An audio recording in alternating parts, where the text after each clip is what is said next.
दोस्तों, क्या आपको पता है कि मनुष्य के मरने से 24 घंटे बाद आत्मा फिर से अपने घर क्यों आती है और वो कितने दिनों तक अपने घर में ही रहती है? अगर आप नहीं जानते तो मैं आपको बता दूं, इन सभी सवालों के जवाब गरुड़ पुराण में विस्तार से पहले से ही दे दिए गए हैं। दोस्तों, पृथ्वी यानी कि मृत्यु लोक, इस पर जो भी मनुष्य पैदा होता है, जो भी प्राणी है, उसे एक न एक दिन यहाँ से जाना ही होता है। इसी के बारे में वैष्णव ग्रंथ गरुड़ पुराण 2 भागों में विभाजित है। पहले भाग में विष्णु भक्ति का वर्णन है और दूसरे भाग में प्रेत कल्प से लेकर नरक तक की सारी यात्रा को बताया गया है। यानी इसमें मरने के बाद मनुष्य की क्या गति होगी और उसका किस प्रकार की योनियों में जन्म होगा, इन सब बातों की जानकारी दी गई है। जब किसी हिंदू की मृत्यु हो जाती है, उसके बाद गरुड़ पुराण को पढ़ने का विधान है। बहुत सारे लोगों में ये गलत धारणा है कि इस ग्रंथ को केवल मृत्यु के बाद पढ़ा जाता है, लेकिन दोस्तों ऐसा नहीं है।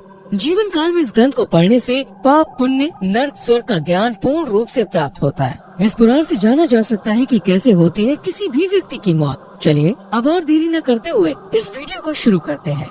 मृत्यु के बाद कहाँ जाती है आत्मा, जानिए इस बारे में क्या कहता है गरुड़ पुराण।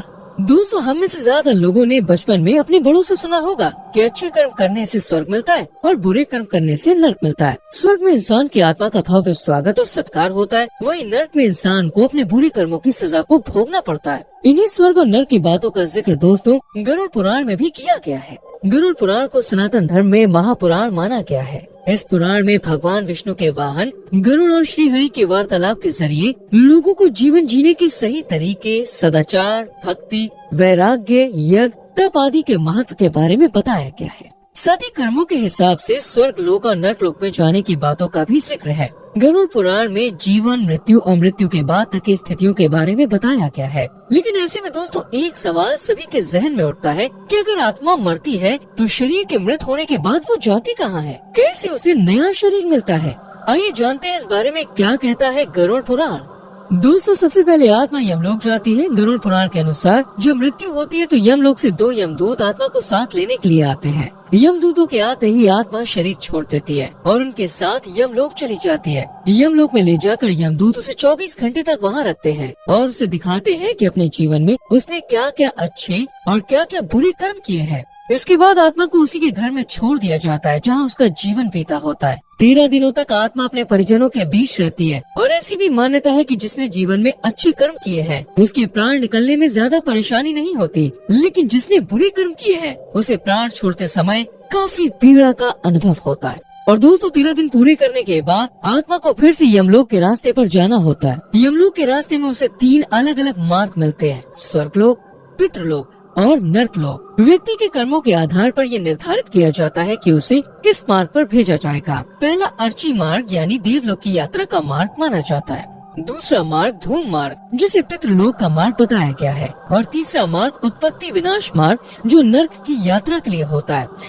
अपने पाप और पुण्य को निर्धारित समय तक भोगने के बाद आत्मा को फिर से शरीर मिलता है। हालांकि दोस्तों स्वर्ग और नरक की बातें कितनी सटीक है ये तो बताया नहीं जा सकता, लेकिन गीता में भगवान श्री कृष्ण ने एक बात जरूर स्पष्ट की है कि आत्मा का कभी भी अंत नहीं होता। आत्मा सिर्फ शरीर को बदलती है, ठीक उसी तरह जैसे व्यक्ति पुराने कपड़ों को बदलकर नए वस्त्र धारण करता है। सिर्फ 5 तत्वों से बना शरीर ही मरता है। कैसे होती है मनुष्य की मृत्यु? दोस्तों गरुड़ पुराण के अनुसार जिस समय मनुष्य की मृत्यु होने वाली होती है वह बोलने की कोशिश करता है लेकिन बोल नहीं पाता है। कुछ समय में ही उसकी बोलने, सुनने आदि की जो शक्ति होती है वो नष्ट हो जाती है। उस समय शरीर से अंगूठे के बराबर आत्मा निकलती है जिसे यमदूत पकड़कर यमलोक ले जाते हैं। गरुड़ पुराण में ऐसा वर्णन मिलता है कि यमराज के दूत आत्मा को यमलोक तक ले जाते हुए डराते हैं और उसे नरक में मिलने वाले दुखों के बारे में बताते हैं। यमदूतों की ऐसी बातें सुनकर आत्मा जोर जोर से रोने लगती है। इसके साथ ही गरुड़ पुराण के अनुसार जब किसी प्राणी की मृत्यु का समय पास आता है तो यमराज के 2 दूत मरण अवस्था में पड़े आदमी के पास आते हैं और जो मनुष्य पापी होते हैं उनको यम के दूतों से डर लगता है। जिन लोगों ने जीवन भर अच्छे कर्म किए होते हैं उन्हें मरने के समय अपने सामने दिव्य प्रकाश दिखता है और उन्हें मृत्यु से भय नहीं लगता। सत्यवादी, आस्तिक, किसी का दिल ना दुखाने वाले, धर्म के पथ पर चलने वाले लोगों की मृत्यु सुखद होती है। जो दूसरों में गलत धारणाएं फैलाकर उन्हें गलत पथ पर चलने के लिए प्रेरित करते हैं वे अंत समय में दर्द भरी मृत्यु प्राप्त करते हैं। गरुड़ पुराण के अनुसार दोस्तों जिस समय मनुष्य की मृत्यु होने वाली होती है वह बोलने की कोशिश करता है लेकिन वह बोल नहीं पाता। कुछ समय में उसकी बोलने की, सुनने की ये सारी शक्तियाँ नष्ट हो जाती है। उस समय शरीर से अंगूठे के बराबर आत्मा निकलती है। दोस्तों यमलोक तक जाने का रास्ता बड़ा ही कठिन माना जाता है। गरुड़ पुराण में ऐसा भी वर्णन मिलता है कि यमराज के दूत आत्मा को यमलोक तक ले जाते हुए डराते हैं और उसे नरक में मिलने वाले दुखों के बारे में बताते हैं। यमदूतों की ऐसी बातें सुनकर आत्मा जोर जोर से रोने लगती है। जब जीवात्मा तपती हवा और गर्म बालू पर नहीं चल पाती है और भूख प्यास से व्याकुल हो जाती है, तब यमदूत उसकी पीठ पर चाबुक मारते हुए उसे आगे बढ़ने के लिए कहते हैं। वे आत्मा जगह जगह गिरती है और कभी बेहोश हो जाती है, फिर वो उठकर आगे की ओर बढ़ने लगती है। इस प्रकार यमदूत जीवात्मा को यमलोक तक ले जाते हैं। इसके बाद दोस्तों उस आत्मा को उसके कर्मों के हिसाब से सजा देना निश्चित होता है। इसके बाद वह जीवात्मा यमराज की आज्ञा से फिर से अपने घर आती है। कहा ऐसा जाता है कि घर आकर वह जीवात्मा अपने शरीर में फिर से प्रवेश करना चाहती है, लेकिन यमदूत उसे अपने बंधन से मुक्त नहीं करते और भूख प्यास के कारण आत्मा रोने लगती है। इसके बाद जब उस आत्मा के पुत्र आदि परिजन अगर पिंडदान नहीं देते तो वह प्रेत बन जाती है और सुनसान जंगलों में लंबे समय तक भटकती रहती है। गरुड़ पुराण के अनुसार मनुष्य की मृत्यु के बाद 10 दिन तक पिंडदान अवश्य करना चाहिए। 200 यमदूतों द्वारा 13वें दिन फिर से आत्मा को पकड़ लिया जाता है। इसके बाद वह भूख प्यास से तड़पती हुई 47 दिन तक लगातार चलकर यमलोक पहुंचती है। गरुड़ पुराण के अनुसार बुरे कर्म करने वाले लोगों को नरक में कड़ी सजा दी जाती है, जिसे लोहे के जलते हुए तीर से इन्हें बांधा जाता है। लोहे के नुकीले तीर में पाप करने वालों को पिरोया जाता है। कई आत्माओं को लोहे की बड़ी चट्टान के नीचे दबाकर सजा दी जाती है। किस आत्मा को क्या सजा मिलनी है ये उसके कर्म निश्चित करते हैं। दोस्तों इसमें बताया गया है कि संसार की कोई भी चीज अंत समय में साथ जाने वाली नहीं है।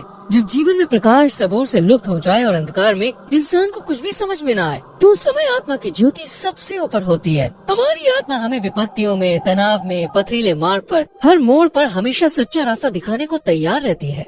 आत्मा जैसा निश्चल, स्वच्छ, शुभ्र प्रकाश इस पृथ्वी में दूसरा कहीं नहीं है। दोस्तों जब आत्मा का स्वरूप समझ में आ जाएगा तो जीवन की सभी पहेलियां सुलझ जाएंगी। आत्मा कभी मरती नहीं है, लेकिन दोस्तों जब तक आप आत्म भाव में नहीं आते हैं, आपको मृत्यु का डर बना रहेगा। जब मृत्यु के बारे में सभी बातें पता चल जाएंगी तो मृत्यु का डर गायब हो जाएगा। तो दोस्तों आज की वीडियो में आपने देखा कि मृत्यु के बाद आत्मा कैसे बाहर निकलती है और कहाँ जाती है। फिलहाल दोस्तों आज की वीडियो में इतना ही। उम्मीद करते हैं आपको वीडियो पसंद आई होगी। अगर वीडियो आपको अच्छी लगी है तो लाइक और शेयर करना ना भूलें और आने वाली वीडियोस को देखने के लिए चैनल को सब्सक्राइब करके बेल आइकन प्रेस करें, जिससे आपसे आने वाली वीडियोस मिस ना हो। मिलते हैं अगली वीडियो में। अपना बहुत ख्याल रखें। Bye bye, take care.